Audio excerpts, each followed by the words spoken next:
Welcome to Full Steam Ahead. I'm your co-host, Gary Siegel, and this is my wife, Judy Siegel, and we represent the S in STEAM Fund, the Siegel Trust Enriching Arts and Music.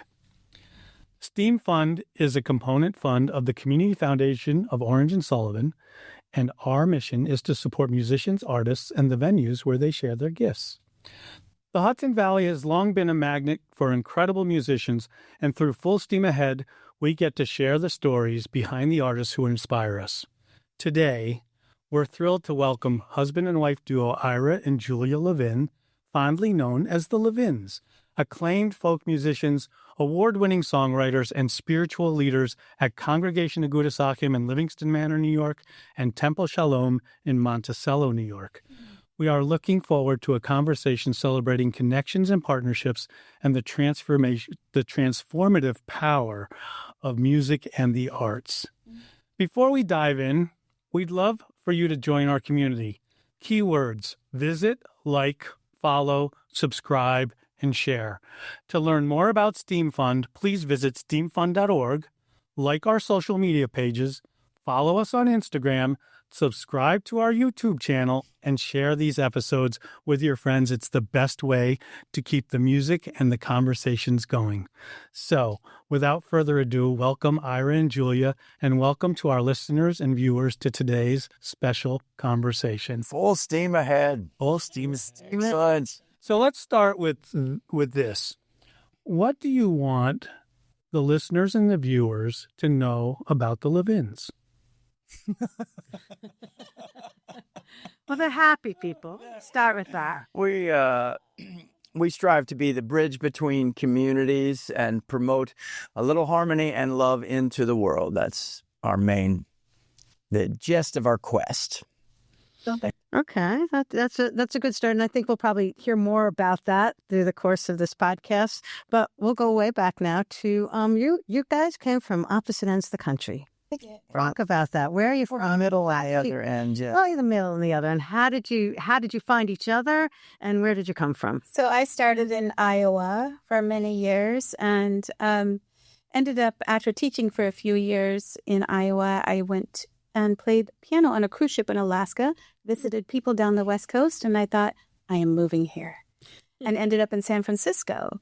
And that was my journey from the Midwest to the Iowa, Alaska, San Francisco. Yeah. Okay. And Was I living in New York now, but doing it in reverse? Started in Florida and North Miami Beach, and then went to Florida State University up the top of the state, and then went to Boulder, Colorado, then went to the Bay Area, met Julia, and we moved to New York. Yeah. Okay. After many years. And so how did you meet? We brought you together as, both life partners and musical collaborators. Sure. We were part of a singer-songwriter conclave out there, and we were in competition one night at an open mic. In San Francisco. Actually, It was actually in Berkeley, California, at the Freight and Salvage. And when was that? 20. That was 2000. Yeah. Wow. and so you guys were each playing separately, right? You were music was your passion already, both of you. You became musicians and found each other at this open mic, and it was kismet, automatic. Well, it was. I was very excited about this particular community, and I went there with the idea of having a singer-songwriter soiree. And I was going to invite different people, to the house, and we would all play for each other. And Julia came on and sang a song about her parents' 40th anniversary. And the words that came out of my mouth were, "She's perfect." Little did he know. No room for improvement? Well, is that perfect? It's such a huge thing. I think they just... In so many ways. So Julia, and you looked at him and also said, he's perfect? No, he was a weirdo. Like, this guy was so big. No, I didn't think he wasn't perfect. When I was leaving just as he was playing, and something made me stop and turn around and look at the stage and listen. And Wow. And yeah, there was definitely something there. It was very fascinating. We still didn't see each other for a few weeks, and called him up one day knowing that there was a soiree happening. I ran over from bay to bay and sat down in his music room and just had the first thought of, I can't marry this guy. And you just met him? And I had not spent more than 5 minutes. Wow. Even 5 minutes with him.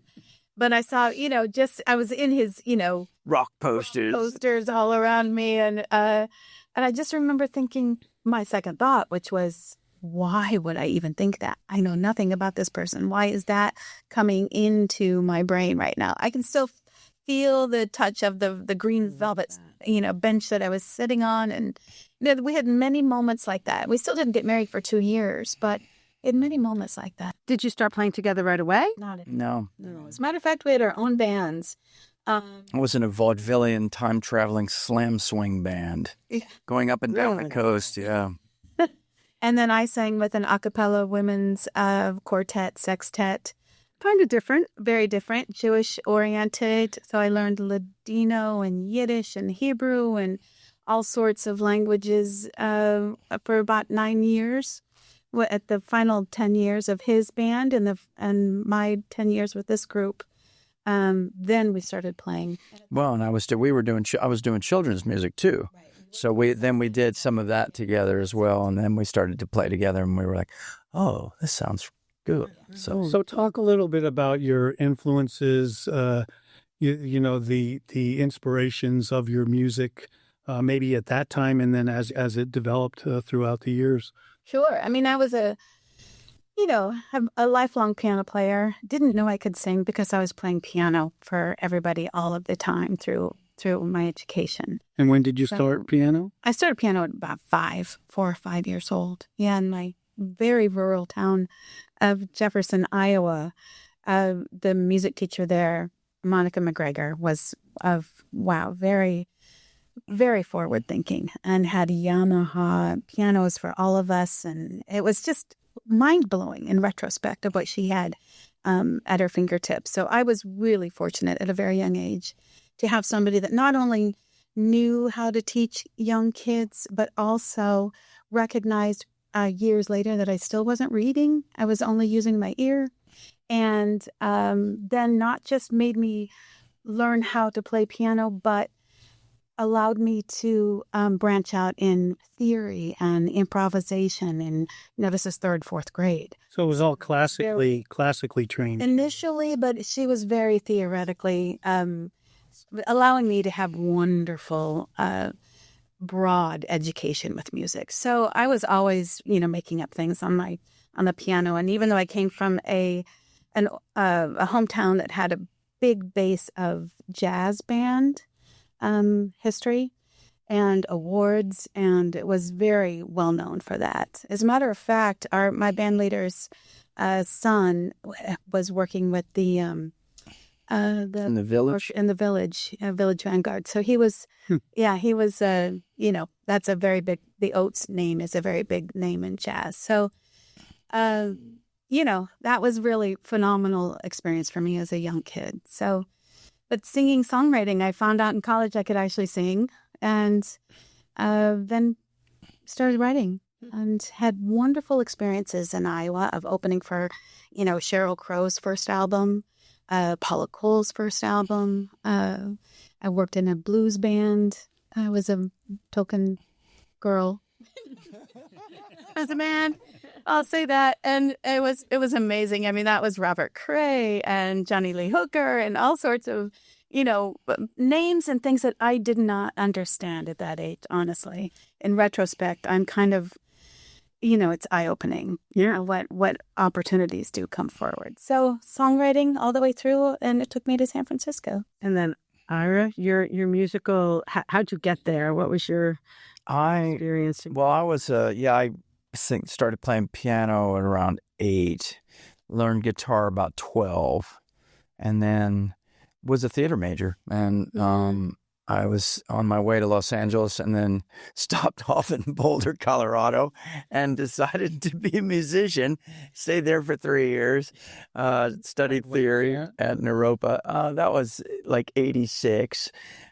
Stayed there till 89, and then I was doing singing telegrams, and the saxophone player was going to India, and he said, "Oh, I'll just pay you to drive me out to San Francisco," and so I did, and hit Highway 1 and the land disappeared. And I was like, oh, yeah, I got to be here. Oh, wait, let's talk about singing telegrams. I want to go that one. Like, you must have a story. Oh, I've got so many stories about singing telegrams. It's like, oh, my Lord. That was, yeah, I mean, I was in 1989. I mean, went over the bridge like 45 minutes before it collapsed, but I was waiting outside to do a telegram, and I thought, oh, these kids are jumping up and down on my bumper. And I looked around and there was nobody there. And I was like, oh, I'm in California. Oh. And then literally a wave went down the street. And, it was, and then I put my foot down, and then everybody came out and were like, wow, did you feel that? And then I went in and was like, yeah, you still want the telegram? Yeah, just a second. I said, an earthquake of a telegram. I mean, there's so many stories about, my Lord. Walk down the street in the gorilla. I was driving down the street. Oh yeah, when I got to Berkeley, I knew it was a wild town because I was dressed as a gorilla in a tuxedo. Nobody even looked. Nobody. I was like, okay, this is a wild town. So tell us about your influences, though. My influences. There was always Broadway and classical music going on. Sounds just like gorillas. Exactly. Well, I mean, and then it did. I was turned on to. My sister was into like CSNY, and then my cousin turned me on to Elton John and Jethro Tull, and that was it. Jethro Tull was like my zenith, and then in college, Frank Zappa and the Beatles, of course, and so. And it wasn't until college that we went and saw an animated film thing with Betty Boop, and we heard Cap Calloway and Fats Waller. I was like, oh, what is this? So that blew my mind. So I think when Julia and I met, I think CSNY became our kind of where we met. Yeah. I mean, I had a big jazz background, but I had sisters that were 8 and 10 years older than I. So it was Neil Young and Carole King and everyone that was, that they were playing on their stereos at that time. And so I was, introduced to them, but I just did not take up that mantle of Joni Mitchell and Carole King because I thought, well, they're already doing this, so I can't do it, which was a silly thought. But it didn't dawn on me till later on that it was okay to be a singer-songwriter in my own right. So, but it was Marian McPartland, and it was the American Songbook, and all of that music as my base, and then of course just music over the years. So that's a long leap from all of that to Debbie Friedman. Oh, sure, absolutely. How did you get from gorillas and singer-songwriters and open mics to Debbie Friedman? Well, I mean, when he and I met, we were very much seeking. We were coming from different places, but we were seeking the same thing, which is just kind of unknowingly, really, a spiritual foundation, or a foundation that gave us roots for our own beings to be in this world. I know that sounds very general, but I think that that's really, what he and I were both looking for. And I looked in so many different places. Learned a lot, but none of them were for me until I met Ira. And I just really felt like that introduction to Judaism in that beautiful way. And it was through music. It was through music. He already had his experience working with Debbie Friedman and Jeff Klepper and Craig Taubman. And how did you find Debbie? Can you explain a little bit about who Debbie Friedman was, so the listeners and the viewers? So Debbie Friedman was a pioneer. She started out in the summer camps, and she transformed musical liturgy, or the prayers. Usually the prayers were in a very set melody, and she rewrote a lot of the prayers in folk melodies that kids. It really created a renewal movement in America because young people were very excited about the music. And myself, I was working at a Jewish community center as the song man, and we were doing Beatles and Stones and writing songs like Pollo Elastico and Flamingo Tango and The Plants Taking Over. And, the guy came in and said, I'd like for you to learn some more Jewish music. And I was like, fine, whatever. And he sent me off to this place called Hotman Ashira, which was a song leader's retreat, essentially. And Debbie Friedman was there, and Craig Taubman and Jeff Klepper and all these people. Like, if you're outside of the Jewish music realm, you've never heard of these people, but inside, they're very famous. And I had what I would call a mystical experience there. I think there was a moment where things opened up. I was like, oh, and it was really through music. And I have a firm foundation belief that we're all interconnected, but I think that, I think every path has its way of trying to remind us that we're interconnected. And at the time, I had been seeking a lot of things. And when I started to delve into Judaism, because they asked me to lead these services and my hair was down to here, I was like, you want me to lead the services? I'm kind of a freak. But as I started to delve into it, and especially the stories, I was like, oh, okay, all these other spiritual things are in Judaism, but it's like, you got to find it out for yourself. You got to ask questions, it wasn't pointed out. And I think that musical experience I had was like, oh, okay, this is a way back in. Give us a timestamp of when that was in either 98 or 99. I think it was 99. So this was before. Yeah, it was like 98. Before you met. Yeah. We met in 2000. Mm-hmm. And that had just happened, and he was really becoming reinvigorated with his Judaism, which was a perfect timing, just absolutely perfect timing. And then you stayed in San Francisco for years? We married in 2002, and then we kept going. Left in 2010. Yeah, we had our own bands literally right up to the last second when our cellist called and said, I'm not going to be playing music anymore. And we announced, we're moving to New York.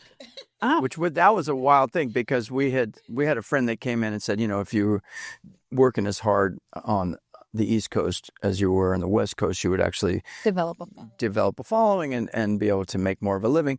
And so we had a whole list of things that were keeping us in the area. And then slowly they all diminished until I said, well, what about the cello player? And the phone rang. And he said, that was, literally. And I said, okay, we're moving to New York. It's a sign. Yeah. Karma. So what was it like moving to the East Coast from the West Coast, but also from Florida, from the Midwest, all of that? Yeah. What was it like coming to New York?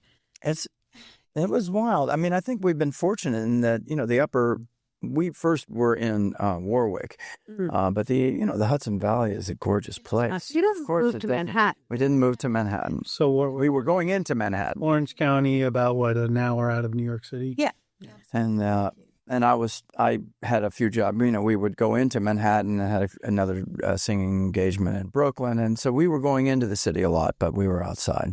Yeah. And was it culture shock? I mean, it was a big culture shock. I remember moving from Iowa, wide open cornfields, to San Francisco, and I'm living downtown and needing to drive quickly to the ocean to breathe again, that claustrophobic feel. So, that was an adjustment initially. And then I think the Bay Area really says, hey, we have everything here, and it's true and it's beautiful, but you forget how beautiful the rest of the nation is too. Right. So it was hard to leave because we knew what we were leaving, but just with every mile that you went across the nation, you just got more and more excited. Yeah. It was just new. And then once we're out here, the trees and the stones and the history and that. Well, and we went from energy out here. It's just beautiful.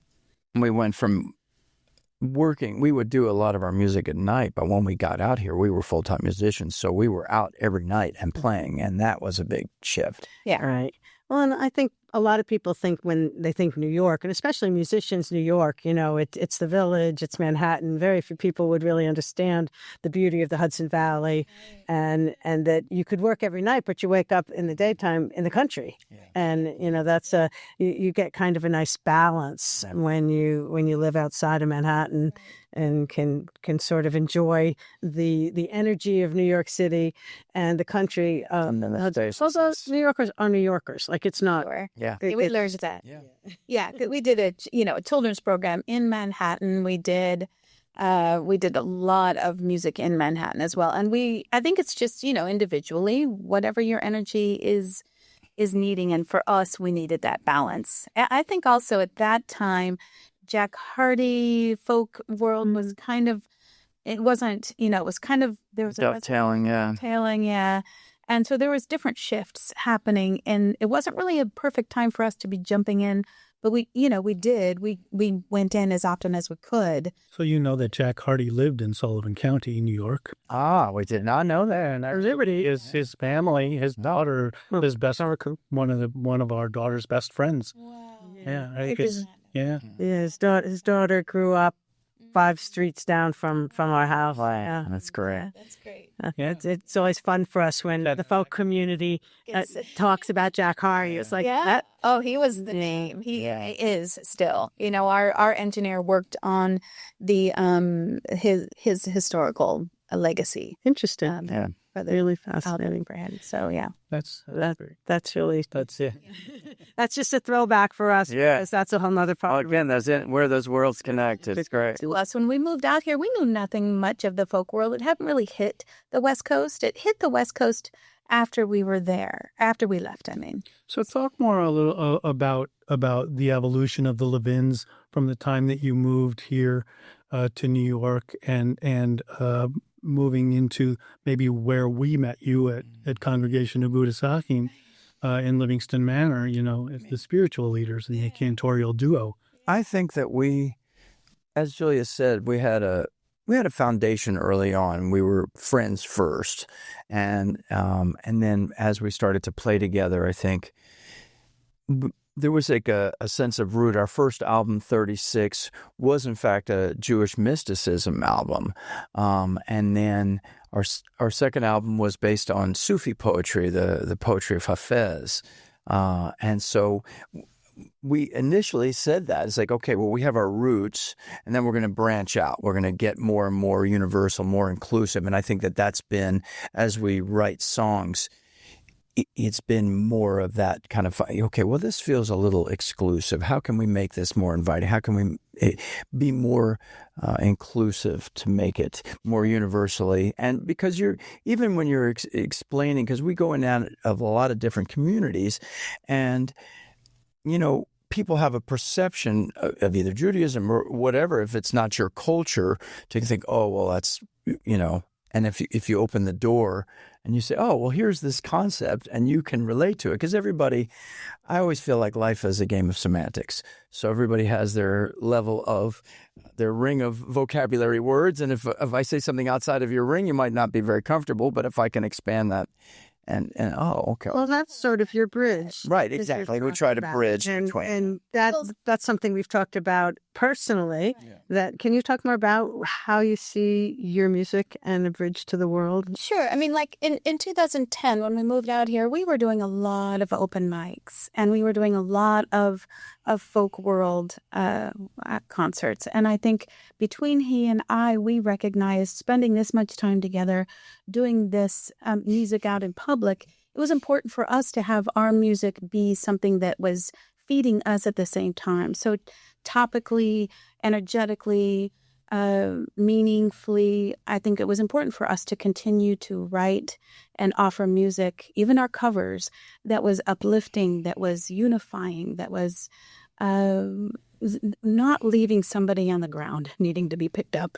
We would be playing these things, and then we were like, oh my goodness, it's like another song, oh, she left me and whatever. And then it's like, these people got to get up in the morning. Let's give them something happy. So we started becoming known as kind of happy folk people, right? Music, people were afraid to follow us because we would lift, and they would have to go on stage after us. And they would always make the comment, oh, I have to follow that, it was not intentional or anything we were aware of necessarily, but it was just something that was important to us. We had to get back home after Trek. Exactly. So we had to keep ourselves up as well. So what was a day? And as a couple that, we tend to use our music to work through things, right? So we find ourselves in White Lake at White Lake, New York. In Sullivan County. Correct. Thank you. Closer to the actual Woodstock. Yes. Very close. It was a cafe called Fat Lady Sings Cafe. Fat Lady Cafe. The Fat Lady Cafe. And we were playing there, and here's Rabbi Fred Pomerantz and his wife Sandy, and they're having who was our rabbi at Agudas Sakim. Yeah. And we, he just walked out the door and said, "Do you guys happen to know Jewish music?" And of course, I was like, yeah, randomly asked. He did, and his wife was like, I wanted to hide under the table. And he came up and he's like, oh, do you guys play Jewish music? It's like, as a matter of fact, we do. Timestamp for that? That was 2012, maybe. maybe. Wow. Yeah, maybe we were 11, you were 12, and then we saw him a couple of years later. A couple of years later, we were playing Turning Point in Paramount, and Ira looks in the back of the room, and No, I saw him walk through the door. I was like, Very recognized. oh, yeah, it was Miserable. it was great. Just energetically alone, he's just so fantastic. And so well known all over the world, really. Certainly in the Judaic community, and we were very lucky to have him at our little Livingston Manor synagogue in Livingston Manor, New York, in this tiny little itty bitty place. And he blessed us with his presence, and he kept talking about you. To be honest, he kept saying, "Well, there's this couple, this musical couple, the Levins," and we're like, "Yeah." He was very persistent. They kept saying, yeah. Well, We didn't know what that meant for us necessarily, and the fact that it was once a month, it was it was a doable thing. yeah. And we were already starting to sing in many different spiritual communities. So back to your question a little bit, there's that thread that runs through all the mystic faiths of The mystic branch usually are the ones that go, oh, yeah, we actually are overlapping here, as opposed to feeling like we're separate. Yeah. if we know where that is. So I guess you would say it was intentional to a degree, but it was also just necessary for he and I. We were making a living as musicians, and therefore we had to find ways to do that at many times of the day, whether that meant a Friday night, a Tuesday night, a Sunday morning, whatever that. I think outside the box, So yeah. we really made ourselves available in different places so that we could sustain our lives. Right, you could eat because Eating is a very important. Yeah. So you became what we were calling the cantorial duo at Agudas Achim, and that led to you doing the same at Temple Shalom in Monticello, New York. And then, what other avenues did you explore your spiritual connection to music? And let me just say, it's not all you do, though. You, along with your spiritual roles, you still play out and have albums. Yeah, we just had our 9th Rally for Love in Nyack. Once a year we have a Rally for Love in which all the different communities are invited in. And then we have this, it's a chance to remind ourselves that, by putting love and harmony into the world, the overwhelm of everything that's happening doesn't have to claim our humanity. So can you describe what the Rally for Love is? It's just we play in all these different communities, so we invite everybody, and it's the Nyack Center does a lot of wonderful things for kids in that area, and they have a big 30-foot screen, so we do a multimedia presentation, then we'll play with a band, and we'll invite other musicians to come in and open, and so it's and people just come, or people pay to come, or well, it's both.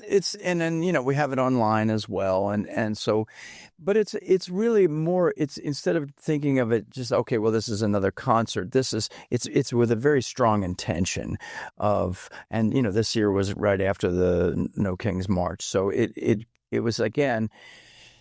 There's such an overwhelm of everything that's happening so quickly, and instead of getting so when we get so angry, it's caught up into the fear. It's like let's raise up this energy. Let's raise it up to remind ourselves of our humanity and where we connect. So you also premiered your new album at. We did. We just came out. Yeah, we have a new album. Oh shoot! And it was in the car. I was going to bring it and show it to you, but An Alternate Refrain. But we'll have a picture of it for you. But it's called An Alternate Refrain, and that's like that other melody, other than saying, okay, here's the melody of fear and loathing in Las Vegas, so to speak, and then here's another one that speaks to our higher selves. Well, also it's that path that we think we're on, and then suddenly that path isn't even available. And we have to think outside the box. We have to create that new refrain. We have to find a different chorus to return to. So bigger source within yourself, yeah. So you also are educators and have done programs in schools.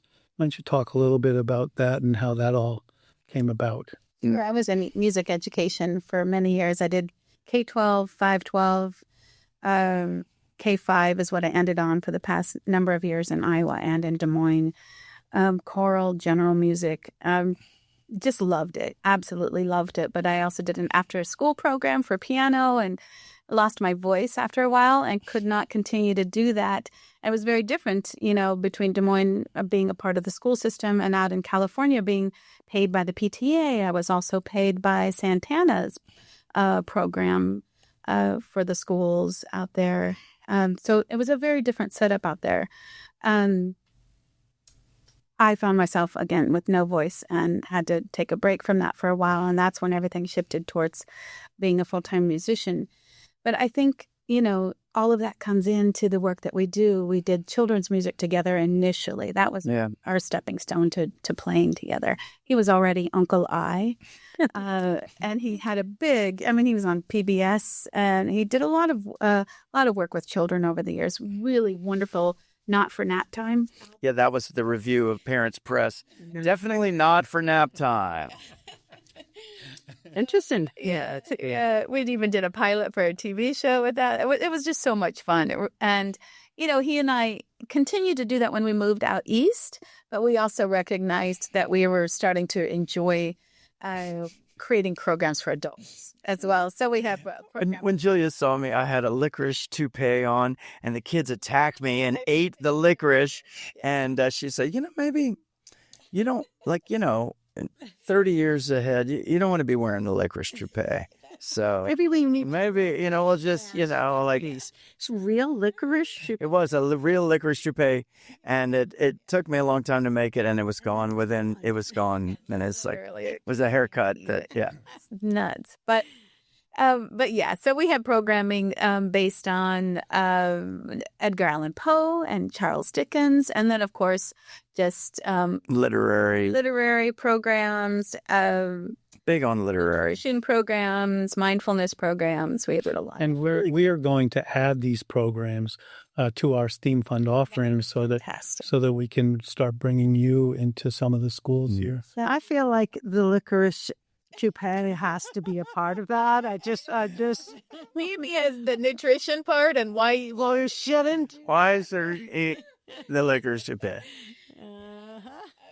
And then one of our almas, we actually took and created an entire program out of that as well, and literally went in production with a circus. And so it was a very different. That was in San Francisco, version of. And that was the combination of all that we do. And a lot of people didn't know who Hafez was to begin with. Rumi was very popular. The poet Rumi, yeah. And so this was a circus like elephants? This was like more of a European kind of clowns and jugglers and Soleil-ish, yeah. And then lots of aerial work. But we worked with a Broadway director and created a book for it. And it was beautiful because it had, imagery behind us, and there was a live band on stage, and there was all of this beautiful circus. But it was like a spiritual circus. There was a different. And this was pre-pandemic, and that was 2018, 19. I mean, right before the pandemic hit, we were just going into work with the Broadway, a possible producer, and get a small tour going, and boom, bam. Yeah. And life happens, and there you go. Yes, and yes, we are. Yeah. Pivot. The alternate refrain. Exactly. So you have international performances to the Rally for Love and even a circus collaboration in San Francisco, right? What career highlights stand out to you as especially meaningful? Yeah, certainly in San Francisco, we played, up in England and in Amsterdam, and that was very meaningful. Together, Canada. Harlem World Religions invited in to present there was very meaningful. That was very meaningful. Yeah. Mm-hmm. Well, it's Jewish, and I love that, the invitation is as Jewish artists also representing the thread of Sufi mysticism. So it was a wonderful awareness for us to realize what an amalgamation that we have been creating. Mm-hmm. Mm-hmm. What did John Lennon say? It's like if people are trying to take you over, and being violent is definitely not the way. But what did he say? It was humor and nonviolence, essentially. Peace, love, and kindness. Exactly. Yeah. Exactly. And that's the basis of it. So moving forward, what do you think? What are your dreams? What would you like to tackle? Is there anything that you want to talk musically, spiritually, personally? Where do you want this to go? Well, I mean, I think that the whole spiritual aspect of our lives has been a surprise to us. I think that the way that we've been guided to take on what we have been doing was not on our radar. And it's been such, not only a blessing to us, but an eye-opening experience in terms of getting more and more comfortable stepping forward with that. I mean, I feel like if we're, community and connection is so important as we move forward in 2025, where we're standing right now, especially. Those two things really need to be more solidified, that constant connection with each other. And without a beautiful foundation with that connection that is without violence, is with a common understanding of good, I think, we're in trouble if we don't continue to head that direction. And so the fact that we find ourselves in this position that we have created organically between he and I as a married couple to move forward together, spending 24/7 together for the past 15 years, that's Still like it? I was still like, just going to see. I mean, that is to us, that shows us it can happen. We worked for it. We've been working hard at this, and it hasn't been that hard of work when you have that foundation to return to as a guide. So offering that for other people, when you say, what do we look for in the future? I just want to be able to offer that opportunity to others to stay connected in a good way. Stay connected and be open. We talk about, there's that quote, and sometimes it's ascribed to Albert Einstein, but it's also a 19th century philosopher. But basically, it's the most important question is, do we live in a friendly universe or in a hostile universe? And whatever you believe, it's like light being a particle in a wave. If you believe it's a friendly universe, you attract friendliness, and if you believe it's a hostile universe, you're going to find it. And I feel like now, especially, we talk about like shifting the magnet of our hearts to be able to project and attract friendliness and promote kindness. And there's a lot of people who have a strong sense of connection or desire for what is already inside them, because it's always an inside job.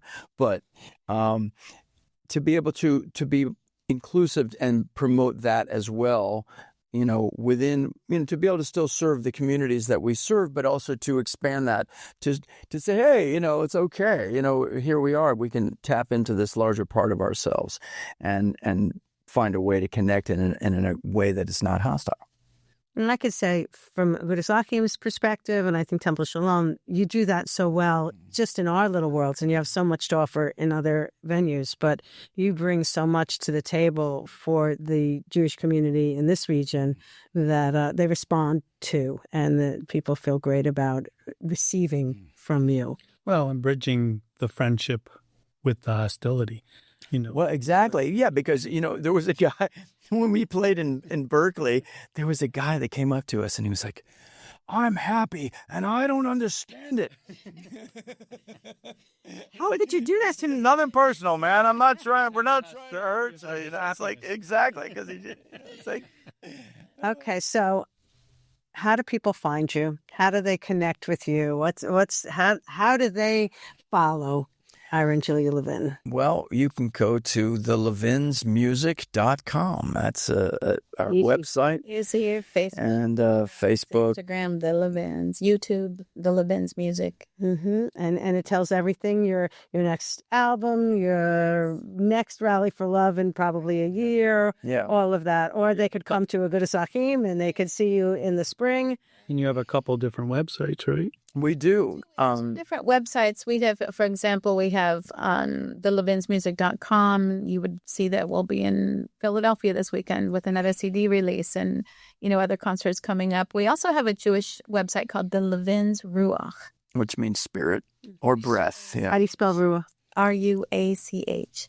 So the Levins, ruach.com. And that has more of where we are on Friday nights and Saturday mornings. And It's good because it probably helps you figure out where you have to be at any time. Hey, wait, I know we're supposed to we be. do a lot of work over there, so we don't put it all on the other calendar so that people don't have to sift through as much. But it's we have both of the sites recognized on each site.